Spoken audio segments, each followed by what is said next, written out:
நாம் தமிழர் கட்சியின் தலைமை ஒருங்கிணைப்பாளர் என்னுடைய செந்தமிழ் சீமான், மக்களின் காவலன், இனமான காவலன், மண்ணின் காவலன் என்னுயிர் அண்ணன் செந்தமிழ் சீமான் அவர்கள் தங்கை அனீஸ் பாத்திமா அவர்களுக்காக வாக்கு சேகரிப்பின் நிலையத்திலே உரையாற்றுவார்.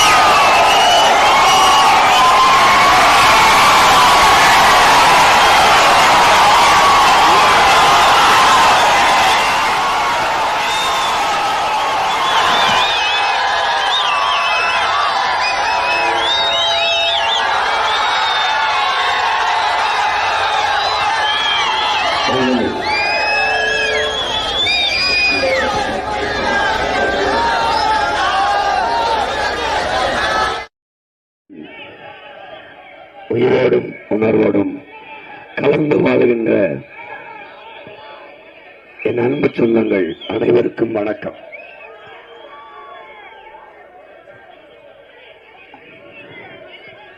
இங்கே மற்ற கட்சிகளுக்கு வழக்கம் போல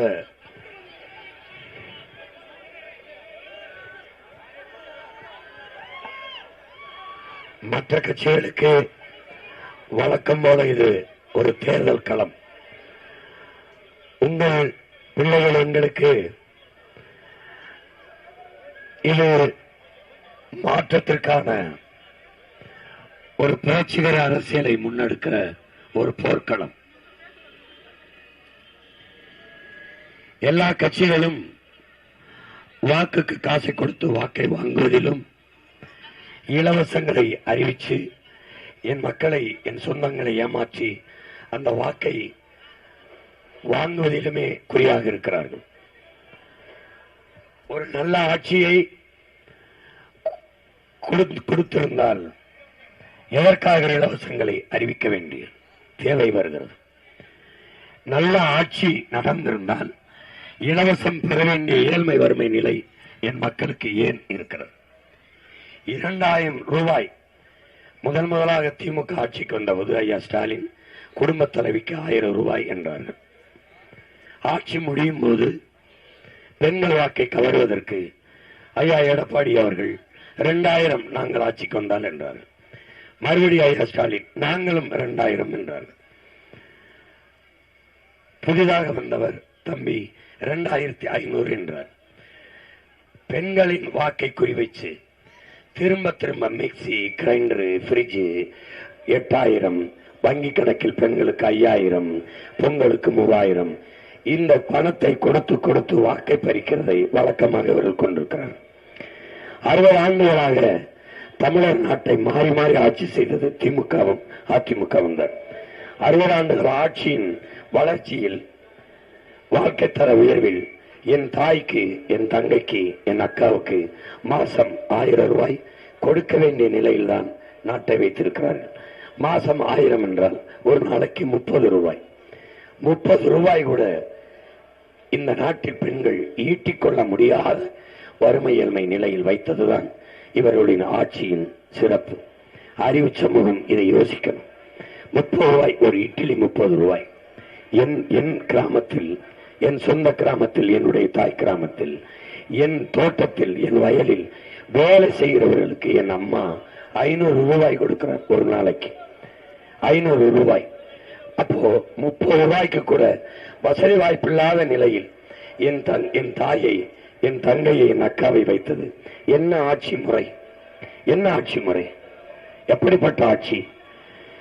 படிப்பிக்கிற ஆசிரியன் எனக்கு சம்பள உயர்வு கொடுங்கள் என்று வீதியில் நிற்கிறார்கள், போராடுகிறார்கள். ஆசிரியர் பெருமக்கள், அறிவை வளர்க்கக்கூடிய ஆசிரியர் பெருமக்கள் வீதியில் நிற்கிறார்கள்.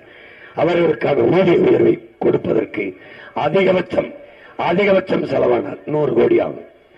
ஆனால் கடற்கரையில் இவர்கள் கட்டி வைத்த கல்லறை இருக்க சமாதி ஒவ்வொன்றும் 100 கோடி, 150 கோடி. இவர்கள் இந்த இப்ப 5000 ரூபாய் வங்கி கணக்கில் போட்டார்களே 6800 கோடி, 100 கோடியில் படிப்பிக்கிற ஆசிரியர்களுக்கு சம்பளத்தை கொடுக்காத இந்த அரசு 6800 கோடியை இலவசமாக கொடுக்கிறது. எதற்காக? வாக்கை பறிக்க, வாக்கை பறிக்க. இப்படி எங்கேயாவது ஆட்சி நடக்குமா? இப்படி எங்கேயாவது தன் நாட்டு மக்களை குடிக்க வச்சு அதிலிருந்து வருகிற காசை வாங்கி நாட்டை நிர்வாகம் செய்கிற ஆட்சியாளர்களை உலகில் எங்கே கண்டீர்கள்? எப்படிப்பட்ட ஆட்சி முறை இது? எப்படிப்பட்ட ஆட்சி முறை? மாணவன் கல்வி கடன் தள்ளுபடி என்கிறார்கள். கல்வியை கொடுக்க வேண்டியது அரசின் கடன். அதை கொடுக்காமல் இருந்துவிட்டு பெற்றோர்கள் கடனை வாங்கி பிள்ளையை படிக்க வைத்த பிறகு கல்வி கடனை தள்ளுபடி செய்கிறோம் என்கிறார். கல்வி கடன் எத்தனாயிரம் கோடி தள்ளுபடி. அந்த காசை வைத்து கல்வி தரத்தை உயர்த்தினால் பிள்ளை கட்டணம் இல்லாமல் படித்து விட்டு வருவான். அவ்வளவுதானே. ஒரு தலைவன் எதை சிந்திக்க வேண்டும், எப்படி நாட்டை கட்டமைக்க வேண்டும் என்று தெரியாதா? தெரியாதா? உங்களுக்கு உடல்நிலை சரியில்லை என்றால் அம்மா ஜெயலலிதாவுக்கு அப்பலோவில் படுக்கிறீர்கள், ஐயா ஜெயலலிதாவுக்கு காவேரி மருத்துவமனைக்கு போகிறீர்கள். காவேரிக்கு மக்களுக்கு முடியவில்லை என்றால் பாடை கட்டி நேரே சுடுகட்டில் போய் படுப்பதா? என்னது அரசு மருத்துவமனையின் தரம் என்ன? ஏன் அரசை நடத்துகிறவர்கள் அரசு மருத்துவமனைக்கு போய் மருத்துவம் செய்வதில்லை? தரமில்லை. ஏன் தரமில்லை? ஏன் தரமில்லை? தரமில்லாத மருத்துவமனை யாருக்காக நடத்தப்படுகிறது? எப்படிப்பட்ட ஆட்சி முறை பாருங்கள். அறிவு சமூகமே, பேரன்பு மிக்க பெற்றோர்களே, உயிரினமணி உடன் பிறந்தார்களை பாருங்கள். எங்கிருந்து ஒரு நாட்டை ஆரம்பிக்க வேண்டும்?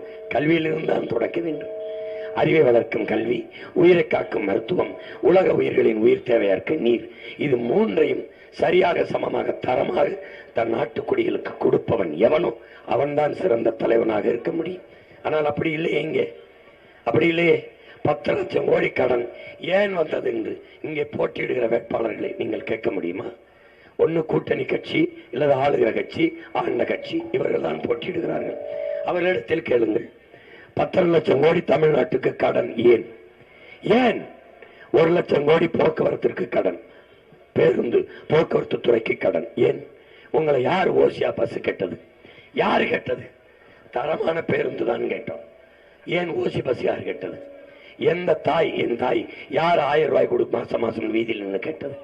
என் தங்கை பள்ளிக்கூடத்து படிக்க போகும்போது கல்லூரிக்கு 1000 கொடு என்று கேட்டது யார்? கேட்டது யார்? கேட்கிறார்கள் விவசாயிகள். விளைய வைத்த நெல்லை அகவிலையை கொடுத்து கொள்முதல் செய்து சேமிப்பு கிடங்கை கட்டி சேமித்து வை என்று கேட்கிறார்கள். செய்யலை இந்த அரசு, செய்யவில்லை. எதை சேமிக்கிறார்கள்? எதை பாதுகாக்கிறார்கள்? டாஸ்மார்க் சரக்கை பெரிய ஒரு சேமிப்பு கிடங்கை கட்டி அதில் உள்ளே பத்திரமாக வைத்து அதுக்கு ஏசி குளிரூட்டி போட்டு அதுக்கு கண்காணிப்பு கருவியை பொருத்தி எவனும் திருடு வருவாங்க என்று வாசலில் ஒரு காவலரை காவலுக்கு வைக்கிறார்கள். நாட்டை எதை நோக்கி நகர்த்துகிறார்கள் என்று அறிவார்ந்த இருந்த பெற்றோர்கள், அன்பு தம்பி தங்கைகள் சிந்திக்கணும். திமுக காங்கிரஸை கூட்டிக் கொண்டு வருகிறது, அதிமுக பாரதிய ஜனதாவை கூட்டிக் கொண்டு வருகிறது. எதற்காக இந்த கட்சிகள் தமிழ்நாட்டுக்கு? எதற்காக? காவிரி நதிநீர் உரிமையில் காங்கிரசின் நிலைப்பாடு என்ன, பாரதிய ஜனதாவின் நிலைப்பாடு என்ன? மாறி மாறி கர்நாடகாவை ஒன்னு காங்கிரஸ் அல்லது பாரதிய ஜனதா 2 தான் ஆளுகிறது. காங்கிரஸ் இப்போது ஆளுகிறது. ஒரு சொட்டு தண்ணீர் தமிழ்நாட்டுக்கு தர முடியாது என்று சொல்லுகிற காங்கிரஸ் கட்சியோடு சீட்டும் கூட்டும் வைத்துக் கொண்டு எதற்காக திமுக கூட்டி வருகிறது? ஒரு சொட்டு தண்ணீர் தர முடியாது என்று சொன்ன காங்கிரசுக்கு சீட்டுமில்லை கூட்டுமில்லை என்று வெளியேற்ற ஏன் துணிவில்லை? எதற்காக? 21 தேர்தலில் 25 தொகுதியை கொடுத்த திமுக இப்போது 29 தொகுதியை கொடுத்து மாநிலங்களவையில் உறுப்பினருக்கு கொடுக்குது என்றால் எதற்காக? காவிரியில் தண்ணி தர மறுத்ததுக்காக கொடுக்குதா? இதெல்லாம் கச்சத்தீவை எடுக்க முடியாது, கொடுத்ததான் என்று சொல்வதற்கா? எதற்காக? என் நிலமங்கும் நச்சு ஆலைகளை நிறுவியதற்கா? சரக்கு மற்றும் சிவை வரியை கொண்டு வந்ததற்கா? நீட்டை கொண்டு வந்ததற்கா? ஆழ்துக்கி சட்டம் NIA கொண்டு வந்ததற்கா? எதற்காக காங்கிரஸ்? இந்த திட்டங்களை எல்லாம் கொண்டு வந்தவன் காங்கிரஸ், கூட இருந்தவர் திமுக. இதை செயல்படுத்தியது பாரதிய ஜனதா. எதற்காக? நீட்டை கொண்டு வந்தது யார்? காங்கிரஸ். சரக்கு மற்றும் சேவை வரி GST விதித்தது காங்கிரஸ், செயல்படுத்தியது பாரதிய ஜனதா. NIA இந்த சட்டத்தை கொண்டு வந்தது திமுக, காங்கிரஸ், கூட இருந்த திமுக, செயல்படுத்தியது பாரதிய ஜனதா. என்ன இந்த கட்சிகளில் மாறுபாடு கண்டீர்கள்? என்ன கண்டீர்கள்? எதற்காக இந்த கட்சிகள்? ஊழல் லஞ்சத்தை பேச எந்த கட்சிக்கு துப்பு இருக்கு? எதற்கு தகுதி இருக்கு? எதற்கு தகுதி இருக்கு? ஊழலை ஒழிப்போம் என்கிறது பாரதிய ஜனதா. ஊழல் குற்றச்சாட்டில் சிறை தண்டனை பெற்ற அம்மையார் ஜெயலலிதா கட்சி அந்த கட்சியோடு மறுபடி கூட்டணி வைக்கிறது. ஈடி ரைடு விட்ட எல்லா இடங்களிலும் பணம் வாங்கி இருக்கிறது பாரதிய ஜனதா. எங்கெங்கே அமலாக்கத்துறை சோதனை செய்தார்களோ அங்கு எல்லா இடங்களிலும் பணம் வாங்கி இருக்கிறது பாரதிய ஜனதா. ஊழலை பற்றி எப்படி பேசுகிறீர்கள்?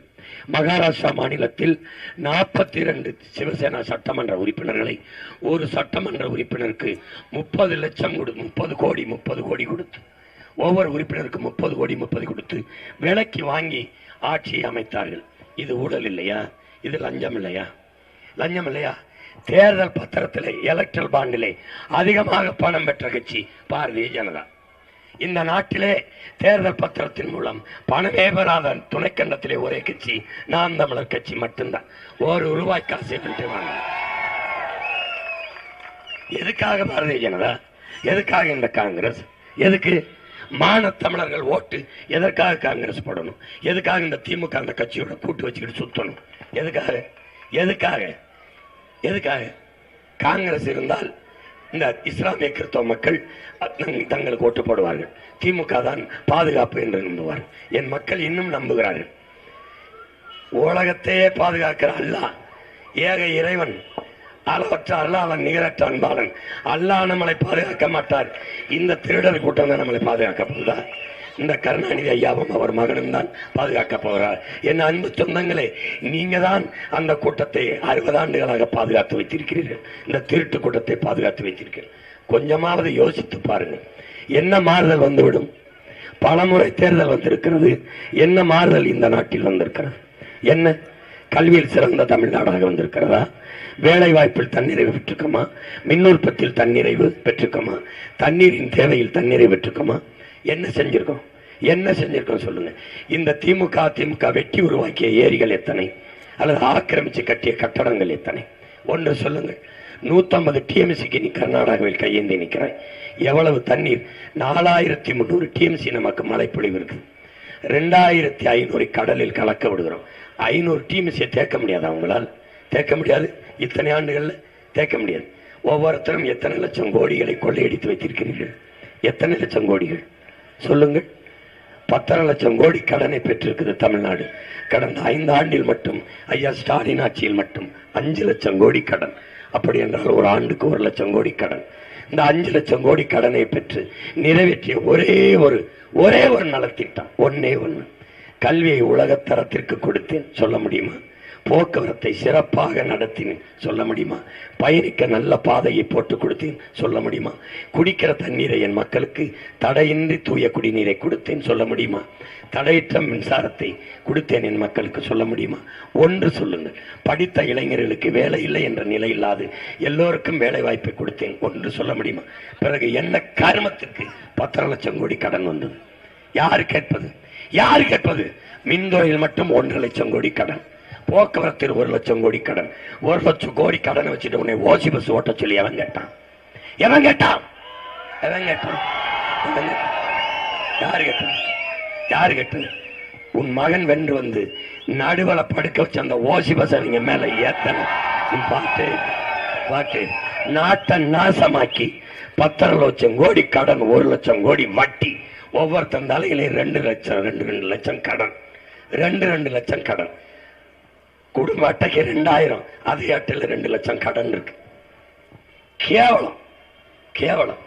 நாட்டு பிள்ளை மக்களை குடிக்க வச்சு 25 லட்சம் பேர் தாலி எடுத்து அதிக இளமதவியில் இருக்கிற மாநிலம் தமிழ்நாடுன்னு வெக்கம் இல்லாம பேச்சு வேற. தாலிக்கு தங்கம் கொடுத்தோம் சாதனை, குடிக்க வச்ச தாலி அறுத்தோம் அதுவும் சாதனை தானே. அதை பேசு ஓட்டு கேட்கிற இடத்துல பேசு அந்த பேசு பார்ப்போம். எல்லாத்தையும் தனியார்ட்ட கொடுத்துருவாரு. பள்ளி அது அவர்கள் தனியார் தான் நல்லா கொடுப்பார். மருத்துவமனை தனியார் தான் நல்லா நடத்துவார். போக்குவரத்து தனியார் தான் நல்லா நடத்துவார். தண்ணீர் தனியார் தான் நல்ல தண்ணீர் விற்பாரு. நீ என்ன விற்ப? டாஸ்மார்க் சாராயத்தை மட்டும் நீ விற்ப.